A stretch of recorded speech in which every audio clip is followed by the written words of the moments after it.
Elliot Jay Stocks. Thank you.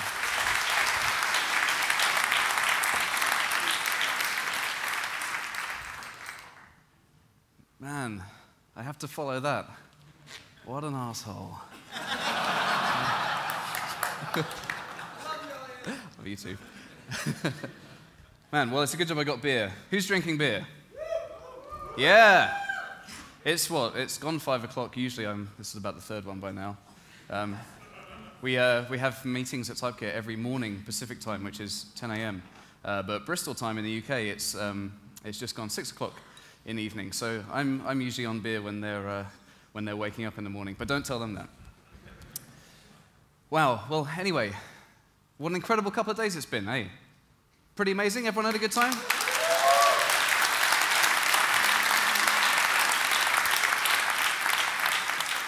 Been some very cool talks, lovely audience, fantastic venue. Mark has done an amazing job, so everyone, let's give a round of applause to Mark.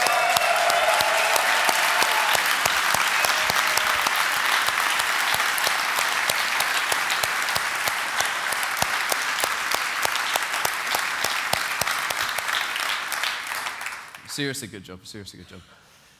So, last talk, yeah, lots of pressure. I'm hoping that my talk kind of serves to sum everything up. There's been a consistent thread running through all of the talks. And I guess if you wanted to sum it up, you could say it's sort of to do with designing better, designing for the future, doing things the right way, designing responsibly. And of course, designing responsively is a very big part of that. So that's what I'm going to talk about today, the good old responsive web design. Before I get into that, here's a quick intro to me. This is the most recent photo of me in existence, I think. This is me on Saturday. We went to the beach for the first time ever, and there's these signs about this sinking mud, which is actually pretty scary. And I didn't see the sign. We just wandered through. We were like, oh, let's take the dog to the beach. It'd be great. We wandered through, and yeah, clearly they need to get better because those signs are out here, and you're wandering over there, and here I am. I lost both of my shoes. It was a complete disaster. So when I'm not sinking in mud in the west coast of England, I'm creative director of Adobe Typekit, which is a fairly recent announcement. I've been doing it for a couple of months, semi-secretly, and we announced it last week properly, which is exciting. Stepping into Jason Santamaria's shoes, which, like doing a talk after Josh, is extremely daunting. As Mark mentioned, I'm also the founder of 8 Faces, which is a printed, i.e. real, physical magazine about typography. Quite a few of you actually, have come to see us in our little stall out there and bought a few copies of the latest issue, so thank you very, very much for that. And I'm also a co-founder of Viewport Industries, which is a company I run with Keir Whitaker, who's in the audience over there. He's been manning the stand while I've been here grabbing beers and stuff. And we do printed ephemera and events and kind of any stuff really. And so that's me in a nutshell, what I do at the moment. Prior to that, I was freelance for about 4 years. And before that, I worked at Carsonified, Ryan Carson's company. And before that, I was in the music industry for quite a long time. I was at a company called Sanctuary Records, and my very first job was a junior web designer for EMI Records. And that was really good fun. And I was one of those awful all-flash designers where we designed in the box, just like Jeremy says, with all the pixel fonts, and it's all nice and fixed and safe. And I must admit, there's a little bit of me that misses those days. As I said, I'm from Bristol in England, and these are the 2 people that I choose to spend my life with. There's Ozzy, my dog, and there's my wife, Sam. I know what you're thinking, out of my league, right? Beautiful smile, lovely hair, and my wife's not bad looking either. So, who wants to see a picture of Ozzy as a puppy? Yay! There he is. Oh, there he is. You can't see this, but he's actually standing at the top of the stairs, and he's so small that he was too scared to walk down the stairs because the stairs were bigger than him. Very, very cute puppy. Anyway, enough silly stuff. On to the subject matter at hand, designing websites. This is Ozzy's about 4 months old there, I think. We're sort of starting him off very early. But anyway, seriously. So, responsive web design. In some ways, the elephant in the room. Maybe not this room, though, because we've been talking about how hard it is. Actually, this room, all these speakers so far have been doing a fantastic job of saying responsive web design is kind of hard, actually. Like, we shouldn't pretend that it's this easy thing that we just fit into our workflow without any extra time and effort. So let's all admit, responsive web design is hard. Thanks for that, Ethan. God, like making our lives that much harder. Aaron talked about the vulnerability that we have and how we should actually embrace that and put forward that vulnerability rather than trying to pretend that we actually know what's going on, because none of us know what's going on. Like Aaron said, like, you're going to get on, we're all worried that we get on stage and we're going to be found out for frauds that we don't know what's going on at all. So it's quite nice to hear other people reiterating this point, that actually we're all just trying stuff out, we're all experimenting.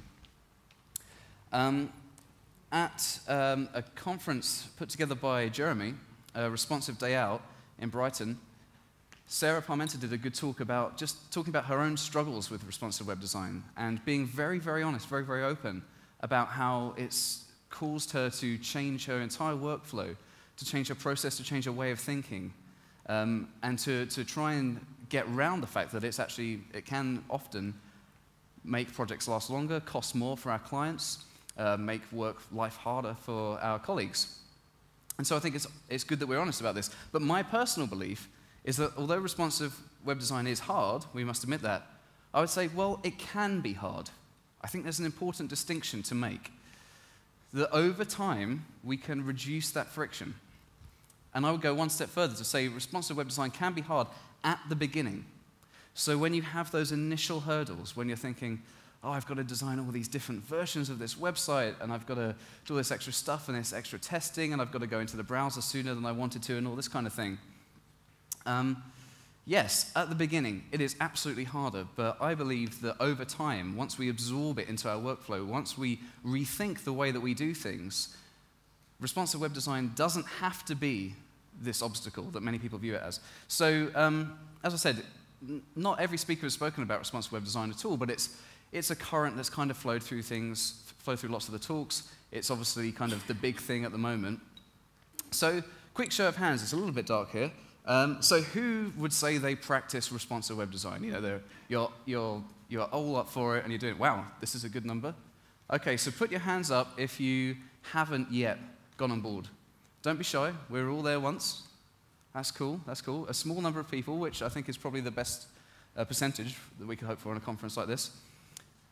And yeah, you absolutely shouldn't be shy, because this is one of the things that we don't talk enough about our fears and our anxieties towards adopting new processes. So I wrote this blog post, which basically I wrote while I was preparing the talk for Jeremy's conference, and I kind of wrote the blog post at the same time and published it after I'd spoken. And it's called Responsive Web Design, The War Has Not Yet Been Won. And in this post, which is kind of the foundations of this talk as well, I spoke about how people just need to get on board with it, and how, if you shouldn't, you need to get your clients, and you need to get your colleagues involved. And perhaps I shouldn't have used the word war. It was perhaps a little bit dangerous. Because people got very upset, and I got trolled so hard for this. People really hated me for this. People say, oh, you can't get on stage and bark orders at the web industry, and this kind of thing. And I'd like to sort of set the record straight and say that, that's certainly not my intention. I, like all the speakers here, like to get on stage and share things that have worked really well for me, personally. If you don't want to do that, if you want to ignore that, if you want to go and design your site in Dreamweaver using tables, that's absolutely fine. It doesn't matter. But it did make me think about, putting these kind of strong opinions out there. And so I'm trying to tone things down a bit. I went back to the talk, I went back to the blog post and thought, well, let me examine a few of these things. So today, I'm going to share with you these elements, these barriers to responsive web design, and maybe be a little bit more friendly, a little bit more open about how we can overcome them. So, responsive web design itself. We extolled the virtues of Ethan's holy trinity of fluid layouts, flexible images, media queries, and slowly but surely, everyone dropped fixed-width designs, those 640, 800, that magical 960 that Josh brought up, and we started using fantastic, nice layouts that would adapt and bend to every scenario. Or did we? Well, actually, I found that it was really interesting because there were several people who were not, people who are friends and designers that I respected greatly in the industry, who were actually not adopting this, who were quite wary of adopting the responsive workflow. And it was really interesting, because I think it's very easy to dismiss people who don't like change, they don't like change, they're stick in the muds, they're old agency-style people, they're print designers come web designers, they're not necessarily on the bleeding edge of things like some of us are here. They want to kind of play it safe. And so, it's easy to dismiss that. But there are some really extremely web-savvy people here and around everywhere who they're wary. They don't want to change. They don't want to go over to responsive stuff. They see all these hurdles. Now, I'll address some of the myths. Firstly, I believe that it's important to draw the distinction that responsive web design is not mobile design. So this post that I saw on the blog of a company called GoCardless, they wrote this post, and this is what inspired me to do the talk at Responsive Day Out and to write that blog post, was about how they're sort of quantifying responsive web design. And it's a really interesting post. You should go and read it. And absolutely, even though I'm flagging up here as a point that I personally disagreed with, they have some very valid reasons that it's very well written. We've had a bit of exchange back and forth since then. They've got a follow-up post as well. Really interesting to read through the conversation with them. But anyway, they wrote this post called Unresponsive Web Design. And their argument sort of hangs on the premise that 2% of their audience were viewing their site on a mobile device. And so it wasn't worth all that extra time and extra effort and therefore extra cost to make the site responsive. Now, as I said, the article is very well written, it's very eloquent, and it substantiates their rationale very well. But I can't help but feel that they've misinterpreted the meaning. And that is that they're saying, well, responsive web design is, effectively catering to this 2% of our audience, which is a small number. But the thing is that it's not mobile design. Responsive web design is not tablet design, nor is it game browser design, nor is it screen on your futuristic fridge design. Responsive web design, in my opinion, should not pay attention to any particular device. It should be device agnostic. I couldn't find an icon of a fridge here. So we just have phone, laptop, and desktop. But really, it doesn't matter what it is.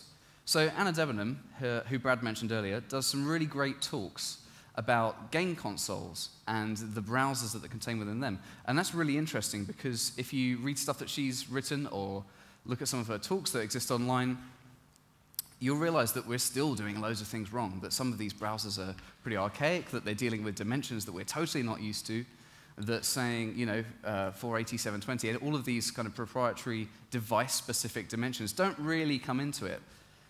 So we should stop thinking about devices. This is the very first responsive website that I designed. It looks slightly different now. I grabbed it yesterday, and some of the fonts have changed a bit. But in essence, it's still there. So this was for the first ever Ampersand conference, which happened in Brighton. This is a very clear left-specific talk at the moment. I get paid for this later, Jeremy, I hope. So this is, the decision I took when I designed this site was that, that I wouldn't worry about specific things like iPad landscape or iPhone portrait. That I would use media queries to kick the content into shape purely when it just needed to look right. When stuff was starting to look a little bit broken, things are hanging over the edges a bit, the content was getting a bit squished, whatever, it didn't matter what it was.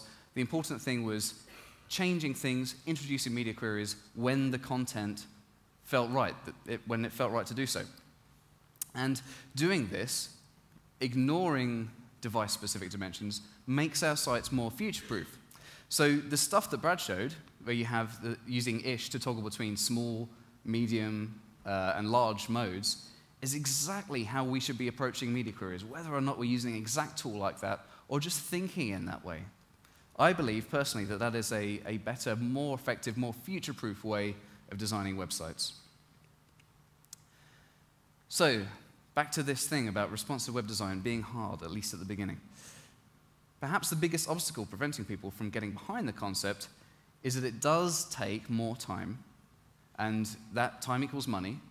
But as I said, I really think that this is just at the beginning. So once you overcome that initial struggle of adapting to a new process, designing and building responsive sites needn't actually take any longer or cost any more money to your company or your clients. The real obstacle is designers and developers being set in their ways, and I include myself in this guilty party. It took me a long time to kind of realize that this was actually the future. You know, it took me a long time to move from being an all-Flash designer to getting behind web standards. I think, as Josh said, how many of us kind of got those 960 grid systems and worked within that for a long time, thinking that we were kind of safe in there?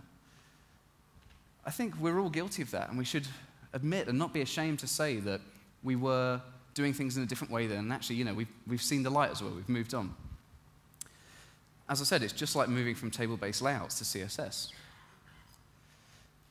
So here's an icon that represents enlightenment. I was tempted to use a light bulb, but I knew that James would get very upset. So if you are unconvinced, I imagine you're keen to point out that there's all that extra effort of doing different designs, and that'll always mean longer design periods, more costs, as I said. And you know, maybe it's fine if you're designing like a simple blog, a one-page blog, that's nice and easy, but what about complex sites, complex apps? Well, again, I think it's actually about changing the way that we work. So we change our mindsets, and I think the first stage in that, and I'm really reiterating what Josh and Megan and lots of other people have said here, is to get out of Photoshop. Ditch Photoshop, or at least don't use it nearly as much as you used to. And maybe I shouldn't say that, no, I work for Adobe. But, so I think the idea of designing a desktop view and an iPad view or a tablet view and an iPhone view, the same way that Megan showed that she used to do, I think that's now redundant. Again, there are so many stages in between that we're really limiting ourselves, or we're thinking about specific devices, or even specific kinds of widths. So there's a challenge, and I think one of the things that we can do to overcome that is, again, to design in the browser. Now, if you're a designer who's holding out a little reluctantly from learning some HTML and CSS, I would say now is absolutely the time to get into the browser. Yes, there is an obstacle. If you don't know HTML and CSS right now, yes, there will be extra time. Yes, there will be extra effort as you acquire those skills. And that is one of those initial barriers that I believe we can overcome once you have those skills. Once they become a part of your process, they then allow you to work much, much quicker. As Josh said, you get stuff in the browser, you test stuff, and then you see that it doesn't work. And you just cannot do that with flat designs. So, it's not about being elitist, which is a lot of the criticism I got for that blog post. People say, oh, yeah, you know, it's design the browser. It's the trendy thing to do. These designers get up on stage and they talk about doing all this cool stuff. It's not about that at all. I really believe it makes your lives easier. It makes our lives easier. It makes things go quicker. The key thing is that it's the biggest step you could ever take in making responsive web design a part of your process, rather than an add-on at the end. Add-ons take extra time and cost your clients more money. Integrated services do not. Here's someone who's reluctant about designing in a browser. So there are some great tools available. This is a site by Brad Frost, and he collects some fantastic resources. If you haven't learned that Brad Frost is a great resource for stuff, then let me reiterate that now.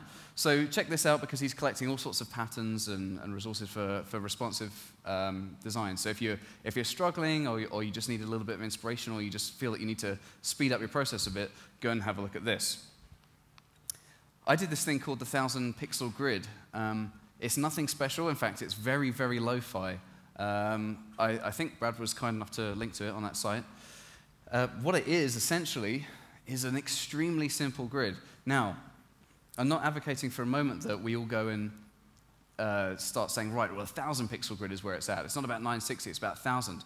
But if you read quite a lot of literature about responsive design, including some of Ethan's stuff, you look through and it talks about, okay, so we've got 960 pixels, and okay, so we've got a container in there that's 350, so we do 350 over 960, and you end up with this crazy percentage that I think, personally, as a kind of not particularly maths-savvy person, looks kind of weird, that you kind of look at it and it doesn't really bear any relationship to what you're looking at in Photoshop.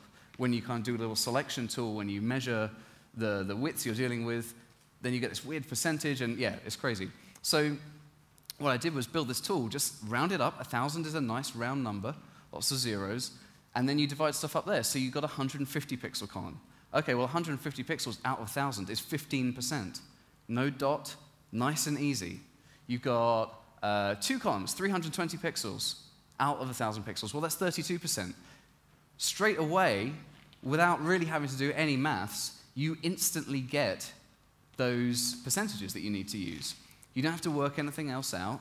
You don't have to go through. I know TextMate and Sublime and stuff can do all these calculations for you, but even before you get there, you get these percentages straight away. You don't even need to do any maths. You just knock off some zeros, nice and easy. I like making life easier for myself. Yesterday, Harry called himself a professional dumbass. Well, me too. I can get behind that. Blaine talked about doing the hard work to make it simple. And I really believe in that. If you can make your life easier, you can speed things up, it's fantastic. See, the thing is that the reason people are wary of things like this, they say, oh, yes, but 1,000 pixels, then, you know, what if your web page is 1,200? Well, it doesn't matter, because we're not actually dealing with fixed dimensions here. The thing is that we're just using this to get some percentages. Once your percentages are in, it just flex and bends as you need to. So it's just a really simple way of working out. You could do 2,000, you could do any number, but 1,000 is just a nice way of working things out very, very quickly. So if you're interested in that, have a look at that URL. I'll put these up later. So I believe that responsive web design is worth it from a kind of boring business standpoint as well. So there's some interesting reading around this. As I said, because it's adaptable to any scenario, it's device agnostic, it means that it's future-proof. It means that you're not having to go back and say, oh, Apple have brought out this new device, so we need to suddenly put in this new media query and all this kind of stuff. It doesn't matter. It costs more, but only to begin with, while those skills are required, while your team reevaluates the way that it works. So there are some desktop sites that work well straight away on tablets, for instance. Now, if you look at the Go Cardless article, this was one of their points, that, well, okay, 2% of our customers are on a mobile, but the rest doesn't really matter, because actually our desktop site looks really nice on an iPad, so we don't really need to change it for that. And, you know, that's an interesting point. Maybe it does. Maybe you don't need to tweak it too much. If you have a look at that blog post I linked to earlier, I've got links to all these things in there, but one of the interesting articles that stood out is that an agency called Electric Pulp actually analyzed how adapting to responsive web design improved things for them and improved things for their clients. You know, improved page views, visitor time, and people buying things on the website. And, you know, if we're talking about clients and we're talking about them being satisfied, ultimately it comes down to how much money they want to spend on the website. So if moving to a responsive site then means more sales, then surprise, surprise, we're going to have happier clients. So it's worth having a look at their post. And they actually did a follow-up post as well, which I think is linked to from there. And it's just really interesting to see. I think they had a thing like their sales were increasing anyway over this particular site, but it's still clear that once they moved to a responsive layout, that it kind of helped shunt things up a little bit more. Here's Ozzy now. He's just checking that my responsive designs equate to increased sales. And so I could go on and on and on about why responsive design is a great idea for your clients and for your personal websites, for your colleagues, and of course, our users. But the thought that I'll almost leave you with is this. So create a blank document. Create a new HTML document. And what do you see? You see that the web has always been fluid, that straight away you've got beautiful Times New Roman on a white background with blue links that extend all the way to the edge of the browser. But actually, this is what the web is. This is the web stripped bare. The web has always been fluid. And what we've done as designers, and again, absolutely a guilty party, we've been trying to force these fixed pixels onto what is inherently a responsive framework. So we need to let go of the pixels. As Mandy said, nothing is finished.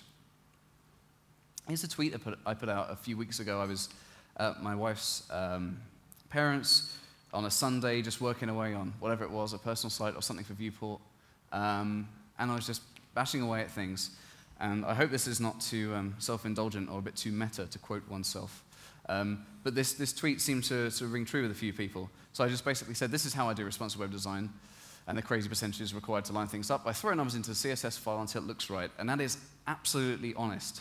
That there are ways of working things out. There are the tools that I mentioned that show us how to work out percentages easier and stuff like that, but sometimes it's a case of just throwing things in and seeing what sticks.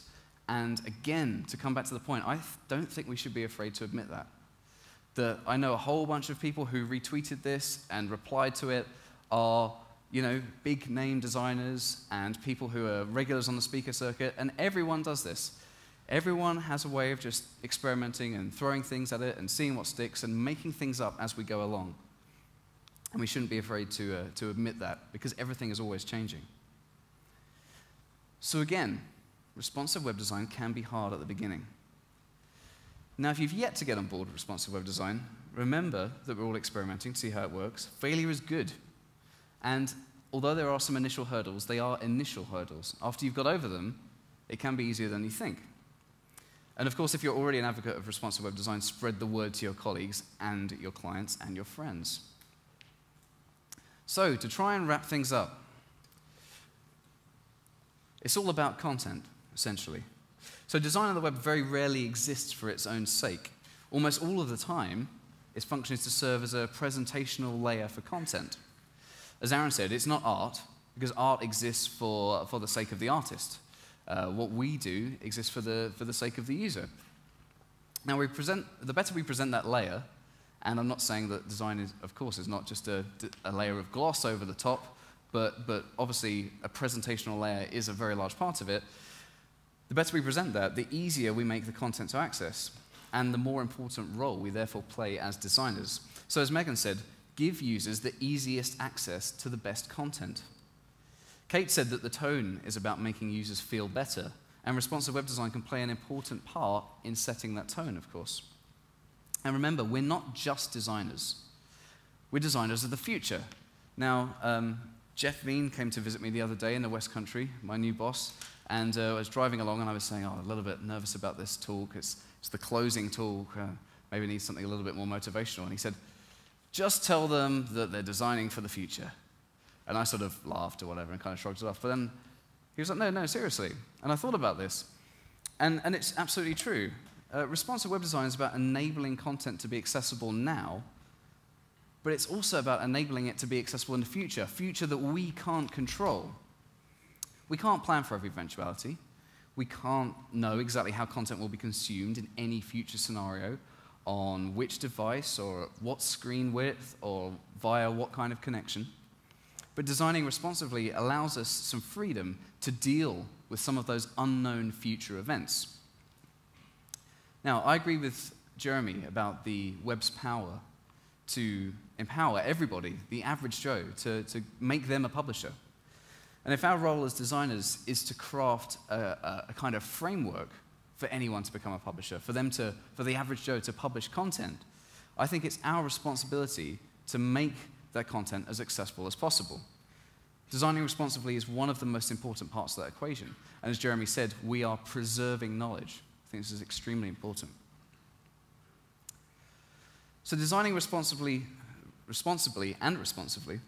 from the outset, from that very first mock-up, from those very, very first type treatments, and from those very first pixels, allows us to do so in a more efficient way that is cheaper for our clients, easier for our colleagues, better for us in terms of making our lives easier as designers and developers, and ultimately better for the users, which is, of course, the most important thing.